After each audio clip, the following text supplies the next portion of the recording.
Thank you for joining me. This is the Spiritual Princess. I know it's been a little while since I've posted, and that's simply because my life has been very busy. I've been running my successful Etsy shop. I'm actually a star seller. And I've also been creating psychic development training videos for my Patreon community. And if you want to check either of those out, all of the links will be in the description box below. But today, I want to talk about ghost apps, the ones that claim to pick up voices, energy, or spirit communication, because as a psychic medium, I feel these apps can sometimes do more harm than good, and I want to be honest about why. So I'm going to break down what they actually do, what's real, what's not, and how to avoid getting misled. So if you're interested, we're going to start right now.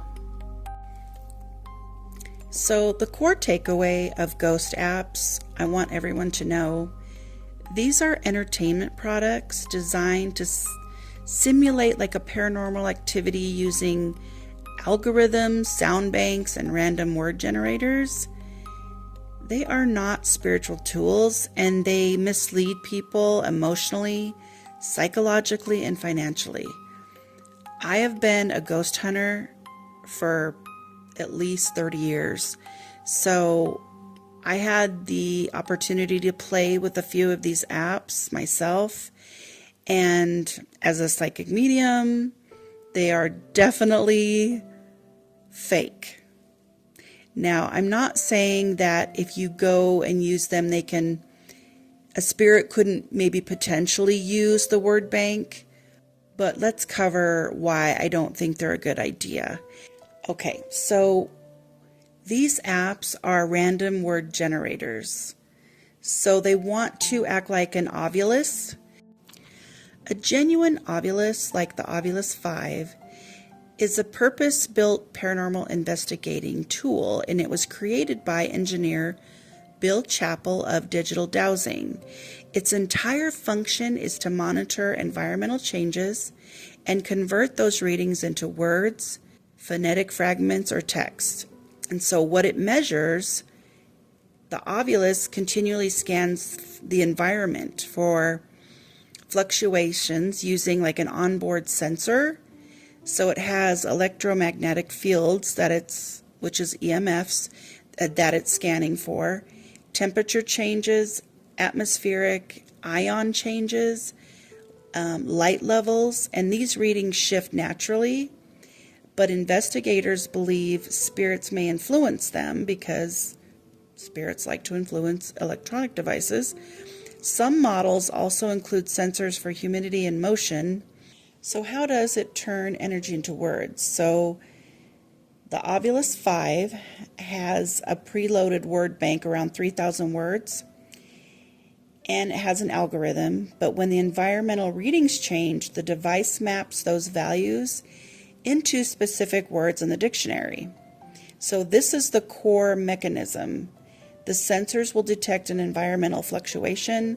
The device converts those fluctuations into numerical values. Those values correspond to entries in the internal dictionary, and then the Ovilus speaks or displays the selected word. It's essentially environmental data word output. The manufacturer, they emphasize that the Ovilus does not use random word generators. It uses consistent readings to word formula that has been the same for nearly 2 decades. So an Ovilus does not hear voices, record EVPs, interpret sound, detect ghosts directly. It only interprets energy changes, not audio. There are no controlled studies proving spirits can manipulate environmental readings to form words. But why investigators still use it, and I have used an Ovilus, and it has been very accurate for me. And I'll quickly tell you a story. We were investigating the first firehouse in Denver, Colorado, and it's a museum now, but it has 3 levels. This place is huge. And we had an Ovilus, and it kept telling me disaster. And I kept feeling drawn to go to the second floor of the museum. And I'd never been there before, but it kept repeating disaster. And I was like, what in the world? So I just take that with a grain of salt as a medium. And I went to the second floor, and we were in the dark. I mean, there were very little lights on. And so I kind of walk through the dark, and I go where there is a little bit of light by these windows. And I turned around, and they have on display, or they did back then, they had on display the 9/11 I-beams, and these were real, that they brought here and put in this museum. There was a whole wall that had all the names of people who had died and the actual I-beam part of it anyway. And so what it was telling me was they wanted me to check out this disaster that they had put in a corner of the museum. And I thought that was pretty interesting. So that was my experience with an Ovilus. Okay, so despite the controversy, many investigators will value that because it does provide real-time responses and it feels interactive. Sometimes the timing of the words are meaningful, like in my experience. And that's why it's one of the most widely recognized ITC devices. But now I'm going to talk about the ghost apps that are all out there. Some are free, some you can pay for. And again, I have used several. And this is why I want to do this video. So, the ghost apps are random word generators. They have a preloaded dictionary, a random number generator, like I said before, a simple algorithm that spits out words at intervals.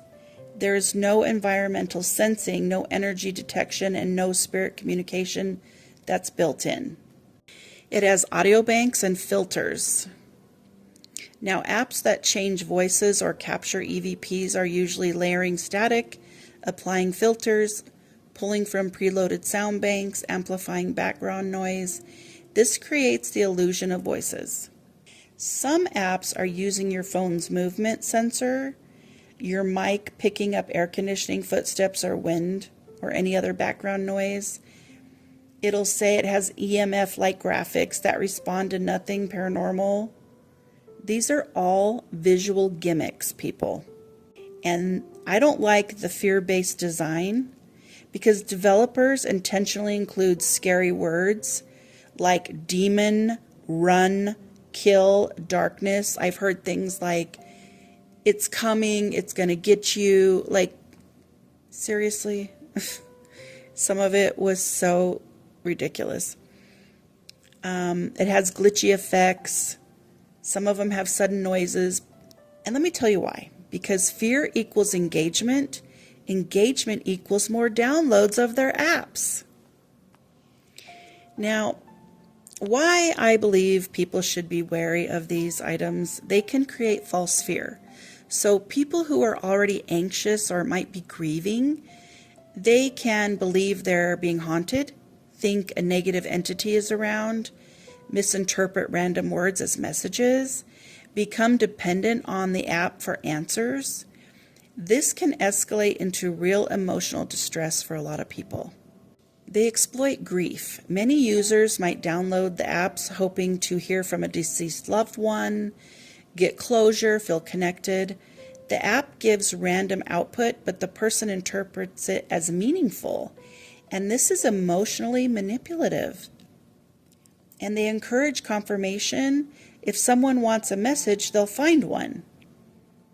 It said cold. My grandmother used to be cold. Okay, so that's like an example. Or if it says car, my dad died in a car accident. The app isn't connecting the dots, the user is. So the person using it might be trying to make it fit because they want a message so badly. And I get that because I am a psychic medium and that's what I do. I give messages for people so they can heal and have that closure and have that connection to a loved one on the other side. But these apps can be financially draining. They charge for premium word packs, they sell stronger spirit communication modes, offer unlocked EVP filters, and all of that is monetizing fear and curiosity. And they give a false sense of danger. So people might think their home is haunted, something negative or dark is attached, a spirit is threatening them, when in reality the app is just generating dramatic content.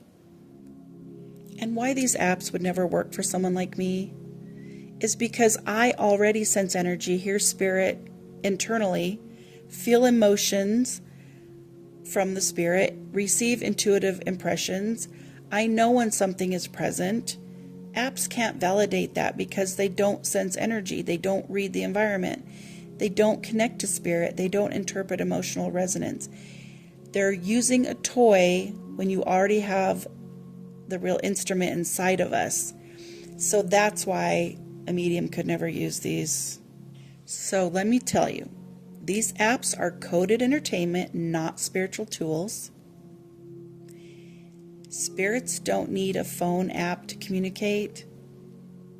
And I have other videos on how you know if a spirit's around you.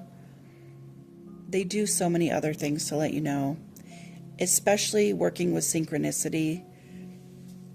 But these apps are fear-based words. They're designed to keep you using it. Real spirit communication is subtle, calm, and consistent. It's not dramatic or scary. And you don't need to pay for fear.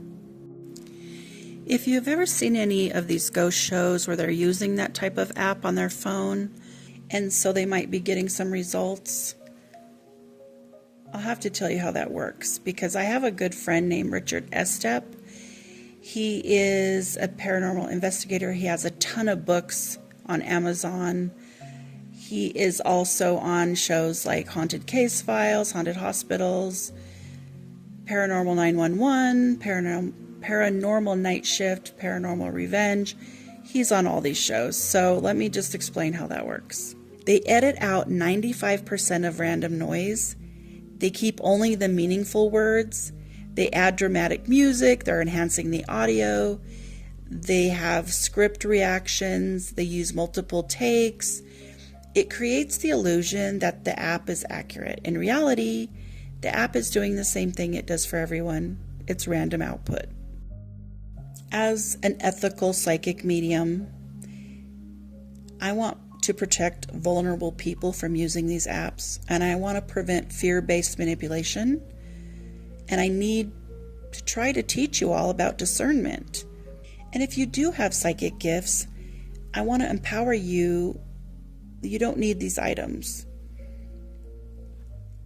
I want to separate real mediumship from gimmicks. So if you've ever downloaded one of these ghost apps and felt a little freaked out, or you thought you were getting a message from something on the other side, I hope this helped you understand what's really going on behind the scenes. These apps are designed for entertainment. They're coded to spit out random words, dramatic sounds, and spooky visuals, not to connect you with spirit. Real spiritual communication doesn't come through a phone. And I should rephrase that, because I've had people tell me that after a loved one passed, they actually left them a message. So that can happen, but it's rare. Mostly spirit communication will come through intuition, emotions, subtle energy, and a genuine connection. And none of that can be replicated by an algorithm. So before you spend money on these apps or let them scare you, take a breath, step back, and remember, fear is a product, and these apps are built to sell that fear. And these apps are built to sell it. If you want to learn what authentic spirit communication actually looks like and feels like, or you want to understand your own intuition better, stick around.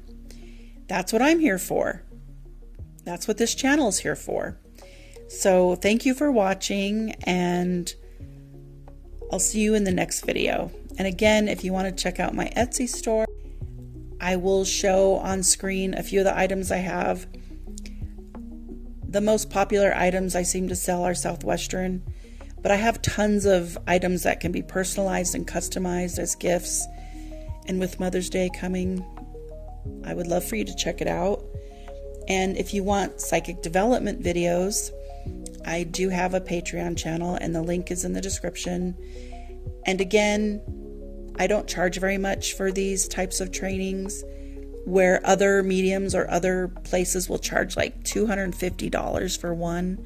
I don't do that. I think the most I ask is like $10 or $20, because that's what feels good to me. I don't want to drain people's wallets if they have a true desire to want to learn how to do automatic writing or, other ways to speak with spirit. So again, thanks for watching, and I'll see you in the next video.